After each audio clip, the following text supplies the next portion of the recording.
How to create a commercial invoice. Today I am going to discuss about commercial invoice.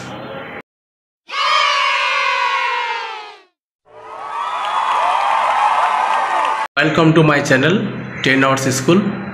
Please subscribe, like and comments.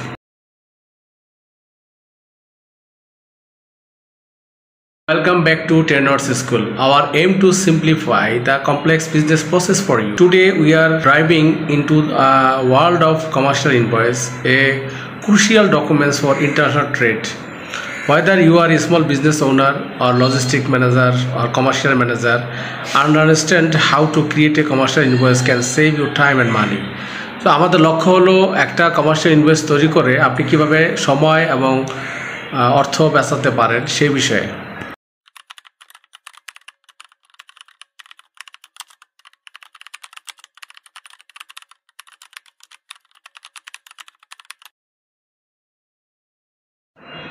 So what is commercial invoice? How to create a commercial invoice? What is the purpose to create a commercial invoice?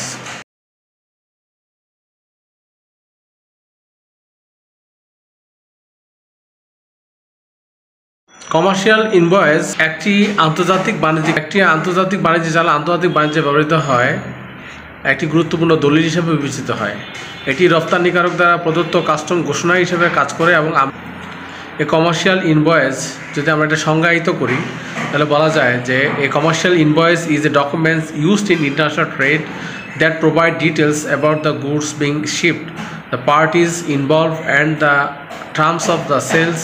It's essential for custom clearance and serves as a record for both the buyer and the seller.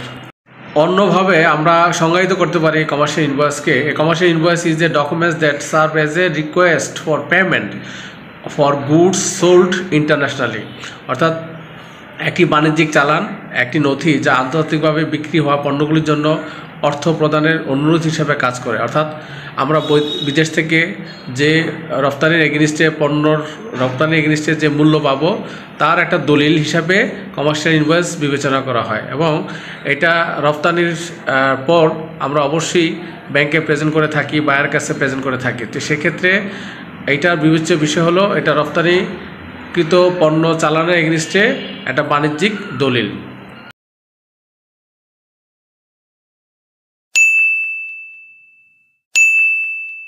কি component of a commercial invoice, অর্থাৎ একটা commercial ইনভয়েসে কি component থাকে, কি দিয়ে তৈরি হয়, আসলে এটা মেটেরিয়ালটা কি কি দলিল বা কি পয়েন্টগুলো আমাদেরকে খেয়াল রাখতে হবে যে কমার্শিয়াল ইনভয়েস প্রস্তুত করার সময়। এখানে সবচেয়ে বড় বিষয়টা হলো কমার্শিয়াল ইনভয়েস প্রস্তুতের সময় আমাদেরকে অবশ্যই কিছু কিছু বিষয়ের উপর খেয়াল রাখতে হবে। এখন দেখা গেলো যে সমস্ত কমার্শিয়াল ইনভয়েস কিন্তু একরকম না, কাজেই কিছু বেসিক ডকুমেন্টস লাগবে যেটা কমার্শিয়াল ইনভয়েসে বেসিক এলিমেন্টস লাগবে।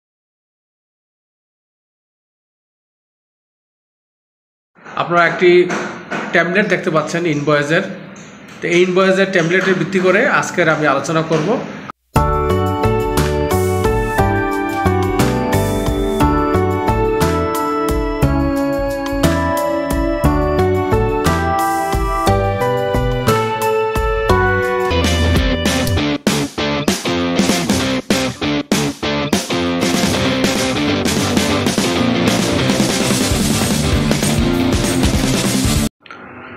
সকলকে ধন্যবাদ জানিয়ে আজকের মতো আমি একটা টপিক নিয়ে কথা বলতে চাচ্ছি, সেটা হচ্ছে আমরা কিভাবে কমার্শিয়াল ইনভয়েস তৈরি করব। অর্থাৎ একটা কমার্শিয়াল ইনভয়েসে কি বিষয়ে খেয়াল রাখতে হবে তৈরি করার প্রাককালে। অর্থাৎ আমরা যখন একটা ইনভয়েস তৈরি করব, ইনভয়েসে কিছু মেটেরিয়াল আছে, কিছু পয়েন্ট আছে, যে সমস্ত পয়েন্ট যদি মিসিং থাকে এটা প্রপারলি কমার্শিয়াল ইনভয়েস বলা যাবে না। তো এই বিষয়গুলো নিয়ে আজকে আমার topic, how to make a commercial invoice.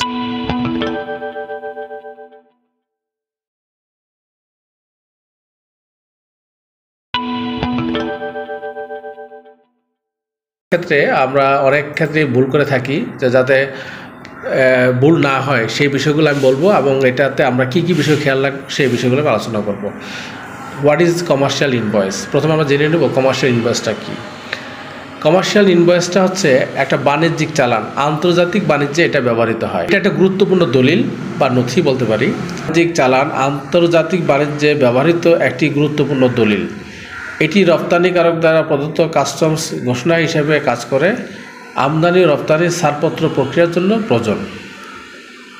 আমরা যদি এটাকে ইংরেজিতে যদি আমরা এটার বর্ণনা বলি, এ commercial invoice is a documents used in international trade that provide details about the goods being shipped, the parties involved, and the terms of the sales. It is essential for customer for clearance of goods service as a record for both the buyer and the seller. আমরা যদি অন্যভাবে বলি এটাকে, যে একটি বাণিজ্যিক চালান একটি নথি যা আন্তর্জাতিকভাবে বিক্রিত হওয়া পণ্যগুলির জন্য অর্থ প্রদানের অনুরোধ হিসেবে কাজ করে। অর্থাৎ এটা একটা স্বীকৃত দলিল, যে দলিলের মাধ্যমে আমরা বায়ার থেকে পেমেন্ট সংগ্রহ করে থাকি। অর্থাৎ আপনি যদি সমস্ত ডকুমেন্টস পেক লিস্ট দিলেন, বিএল দিলেন, সার্টিফিকেট অফ অরিজিন দিলেন, বেনিফিট সার্টিফিকেট দিলেন, কিন্তু ইনভয়েস দিলেন না, তাহলে কিন্তু পেমেন্ট বায়ার দিবে না। তাহলে এটা হলো দলিল। কী দলিল? এটা হচ্ছে সেরকম দলিল যে দলিলের মাধ্যমে আপনার রপ্তানিকৃত পণ্যর পেমেন্ট আসবে, অর্থাৎ প্রত্যাবাসিত হবে, রপ্তানি মূল্য প্রত্যাবাসিত হবে, যেটা বাংলা বলে। ইংরেজিতে বলা হয় এটাকে কী বলে, আমরা রেমিটেন্স নিয়ে আসি ফরেন থেকে এক্সপোর্টের এগেইনস্টে, তো আমরা ইনভয়েস তৈরি ছাড়া তো আনতে পারবো না। তো সেক্ষেত্রে অনেক জটিলতা হয়। এক একটা বায়ার এক এক ধরনের ফরম্যাট দিয়ে থাকে ইনভয়েসের ক্ষেত্রে, যে তার এই ফরম্যাটে এই স্ট্যান্ডার্ডগুলো মেনটেন করতে হবে। তো বেসিক্যালি কিছু কমন জিনিস আছে, যেটা যে key component of a commercial invoice, what is the key component of commercial invoice. Commercial ইনভয়েসে কী থাকতে হবে, কি না থাকলে এটা ইনভয়েস না। ইনভয়েসের ক্ষেত্রে সিম্পল ইনভয়েস হয় অনেক ক্ষেত্রে। এখন দেখা গেলো যে আপনি ইডিএফ ইনভয়েস, এখন দেখা গেলো একটা স্যাম্পল নিয়ে আসলো, এটার জন্য কমার্শিয়াল ইনভয়েস হবে না। এখন আপনি যদি ইনভয়েসটা ভালোভাবে তৈরি করতে চান, তাহলে আপনাকে জানতে হবে যে একটা ইনভয়েস তৈরি করতে পারফেক্টলি কী লাগবে। তো সেই বিষয়গুলো নিয়ে আজকে আলোচনা। আমি প্রথমে বলি কি পয়েন্ট। এখানে সেলার এবং বায়ার ইনফরমেশন থাকতে হবে, include the names, address and contact details of both parties. অর্থাৎ বায়ার এবং সেলারের পুরো ইনফরমেশন থাকতে হবে। এখন বায়ার সেলার ইনফরমেশন বলতে যেই জিনিসগুলো বোঝায়, আমরা যদি একটু খেয়াল করে দেখব যে একটা ইনভয়েসের ক্ষেত্রে বায়ার হংকং থাকতে পারে, অথচ মালটা শিপমেন্ট হচ্ছে জার্মানিতে। তাহলে বায়ার যদি হংকং থাকে, তাহলে বায়ার হলো অ্যাপ্লিক্যান্ট, তাহলে অ্যাপ্লিক্যান্টের ঠিকানাটা লাগবে। আর নোটিফাই পার্টি হিসেবে যে জার্মানিতে মালটা গেল, তার একটা অ্যাড্রেস লাগবে। তাহলে এটা অ্যাড্রেসটা প্রপারলি থাকতে হবে, ভুল অ্যাড্রেস দেওয়া যাবে না। এই ইনফরমেশনগুলো থাকতে হবে। এবং বিক্রেতার ক্ষেত্রেও, অর্থাৎ এক্সপোর্টারের ক্ষেত্রে অথবা সেলারের ক্ষেত্রে অর্থাৎ ম্যানুফ্যাকচারের ক্ষেত্রে, বেনিফিশিয়ারির ক্ষেত্রে যে বিষয়গুলো খেয়াল রাখতে হবে, একটা ফ্যাক্টরি দেখা গেল যে সাবকন্ট্রাক্ট কাজ করতেছে, অথবা বাইং হাউস থেকে অর্ডার নিয়ে আসে এই কাজগুলো করতেছে, তাহলে এখানে শিপার হিসেবে ফ্যাক্টরি থাকবে, সাপ্লায়ার হিসেবে বাইং হাউস থাকতে পারে যে সাপ্লাই দিচ্ছে কিন্তু ম্যানুফ্যাকচার করে নাই। তাহলে ম্যানুফ্যাকচারিং অ্যাড্রেসটা হলো গুরুত্বপূর্ণ, যে কোন ইউনিটে কোথায় ম্যানুফ্যাকচার হয়েছে পণ্যটা। তাহলে এই অ্যাড্রেসটা থাকতে হবে। এর সাথে সাথে ভ্যাট নাম্বার, আমরা বলি ভ্যাট অথবা ই বিন, এই নাম্বারগুলো থাকতে হবে। ইনভয়েস নাম্বারের সাথে ডেট থাকতে হবে, ইএক্সপি নাম্বার ডেট থাকতে হবে। সেলস কন্ট্রাক্ট থাকতে হবে, যেই সেলস কন্ট্রাক্টটা ব্যাংকে লিয়েন করা হয়েছে অর্থাৎ ব্যাংকে জমা দেওয়া হয়েছে। এক্সপোর্ট এলসি নাম্বার থাকতে হবে। এখন এক্সপোর্ট এলসির ক্ষেত্রে ডেটও থাকতে হবে। পরবর্তী পর্যায়ে গুডস ডিসক্রিপশন বা আইটেম ডিসক্রিপশন, এটা প্রপারলি লিখতে হবে। প্রাইসটা ঠিক মতো দিতে হবে, আপডেট প্রাইস। এখন দেখা গেলো আপনি 3 মাস আগে প্রাইস পাইছেন, অর্ডার শিট পাইছেন, ওই ধরে ডকুমেন্টস করলেন, অথচ রিসেন্ট 1 সপ্তাহ আগে বায়ার প্রাইস চেঞ্জ করে দিয়েছে, কিন্তু আপনার প্রাইস আপডেট হলো না, তাহলে পুরো ডকুমেন্টসটা ডিসক্রিপেন্ট হয়ে গেল। তো এই বিষয়গুলো খেয়াল রাখতে হয় ইনভয়েস করার ক্ষেত্রে।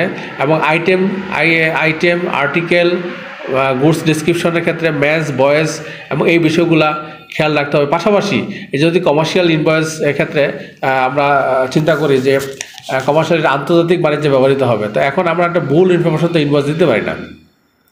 পাশাপাশি যাদের রেডিমেড গার্মেন্টস, তারা হয়তো আইটেম ডিসক্রিপশন এভাবে দিলেন, কিন্তু যদি একটা ডিফারেন্ট আইটেমকে রপ্তানি করে, বাংলাদেশ থেকে কৃষিপণ্য রপ্তানি হচ্ছে, বাংলাদেশ থেকে পোশাক শিল্প রপ্তানি হচ্ছে, বাংলাদেশ থেকে চা রপ্তানি হচ্ছে, বাংলাদেশ থেকে চামড়াজাত শিল্প রপ্তানি, তাহলে প্রত্যেকটা ক্যাটাগরি অনুসারে ইনভয়েসগুলো ভিন্ন ভিন্ন হবে। এখন মেইন কিছু এলিমেন্ট আছে যেগুলি থাকতে হবে, কম্পোনেন্ট বা পয়েন্ট, এগুলি থাকতে হবে ইনভয়েসে।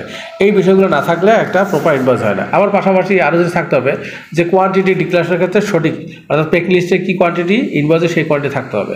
পাশাপাশি গ্রোস ওয়েট, নেট ওয়েট এবং সিবিএম, টোটাল ভ্যালু, অর্থাৎ এটা amount, total amount.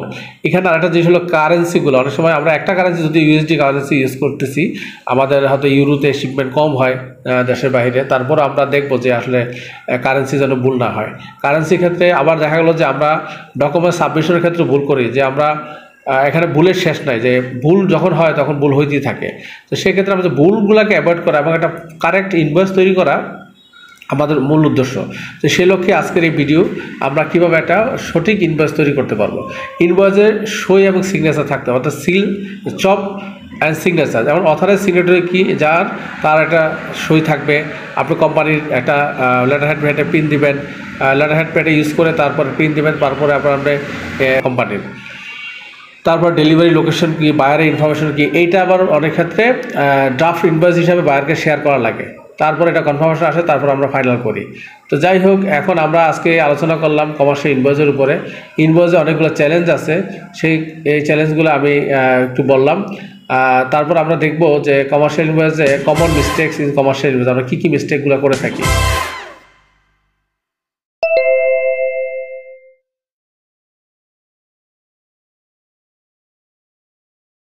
Incorrect goods and item description দিয়ে বসে থাকি, ইনকারেক্ট এসএস কোড দিয়ে বসে থাকি, মানে টেরিফ কোড বা এসএস কোড। এলসি নাম্বার ভুল লিখে ফেলছি, সেলস কন্ট্রাক্ট নাম্বার ভুল, দেখা গেল যে লিয়েন করা যে সেলস কন্ট্রাক্ট না, অন্য এক সেলস কন্ট্রাক্ট ইউজ করে বসে আছি। কোয়ান্টিটি ডিসক্রিপশন, কোয়ান্টিটির ক্ষেত্রে ভুল করে বসে থাকি অনেক সময়, কারণ আমরা অ্যাকচুয়াল শিপমেন্ট যা গেছে হয়তো দেখা গেছে ফাইনালি রিভাইস যেটা হয়েছে সেটা করি না, একটা ভুল কোয়ান্টিটিতে বসে থাকি। তারপরে port of loading, port of destination এগুলো ভুল করি, ব্যাঙ্ক ইনফরমেশনগুলো ভুল করি। আপনার হয়তো 3টা ব্যাঙ্ক লিয়েন করা আছে, কোন ব্যাঙ্কে লিয়েন করা আছে আপনার খেয়াল নাই, আপনি সেখানেও ভুল হইতে পারে। পেমেন্ট টার্মস, এটা কি অ্যাডসাইড না ডেফার্ড, এই বিষয়গুলো খেয়াল রাখতে হবে যে কতদিনের পেমেন্ট আসবে বাইরে থেকে। রং কপি সাবমিট করে ফেলছি, যে ইনভয়েসটা প্লেস হওয়ার মিসপ্লেস হয়ে যেতে পারে, অর্থাৎ আপনি ডকুমেন্টস ঠিকই বানাইছেন কিন্তু ব্যাঙ্কে তো প্রেজেন্ট করছেন ভুল ডকুমেন্টস প্রেজেন্ট করছেন, অর্থাৎ বায়ারকে অনেক সময় আমরা মিসগেট করে ভুল ডকুমেন্টস প্রেজেন্ট করে। সিগনেচার দেওয়া হয় না অনেক ক্ষেত্রে, সিগনেচার ছাড়া ডকুমেন্টস আমরা প্লেস করে ফেলতেছি ব্যাঙ্কে। তারপরে হোয়াইট মিসম্যাচ থাকতেছে, অর্থাৎ পেক লিস্টের সাথে ইনভয়েসে কোনো হোয়াইট মিসম্যাচ, পুরো কনসেপ্টই আপনার দেখা গেলো যে হোয়াইটের সাথে মিসম্যাচ দেখা যাচ্ছে। মোড অফ শিপমেন্ট আমরা ভুল করে ফেলতেছি, ডকুমেন্টস একরকম, ফিজিক্যালি মাল যাচ্ছে আরেক রকম। তো এই বিষয়গুলো স্পষ্টতই আসলে ভায়োলেশন হয় আমাদের অদক্ষতা এবং অযোগ্যতার কারণে। এইগুলো যাতে না হয়, অ্যাভয়েড করা যায়, সেই বিষয়ে আজকে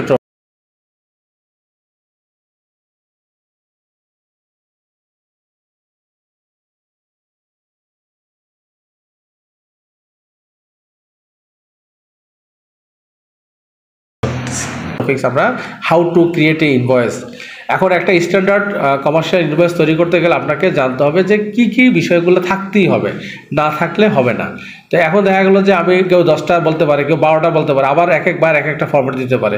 তাহলে স্ট্যান্ডার্ড কি, স্ট্যান্ডার্ড যেটা সেটি আমাদের আছে পয়েন্ট ট্রিক্স আছে। যেমন every invoice is a track by the unique invoice number, মানে একটা কমন না, অর্থাৎ একই ইনভয়েস বারবার ইউজ করা যাবে না, একটা ইউনিক নাম্বার ইউজ করতে হবে to avoid duplicate payments and keep documents well organise. এই জিনিসগুলো আমাকে খেয়াল রাখতে হবে। Every product you ship need to indicate a SS code, তারপর থাকতে হবে সার্টিফিকেট অফ অরিজিন কোনটা, মানে কান্ট্রি অফ অরিজিন থাকতে হবে।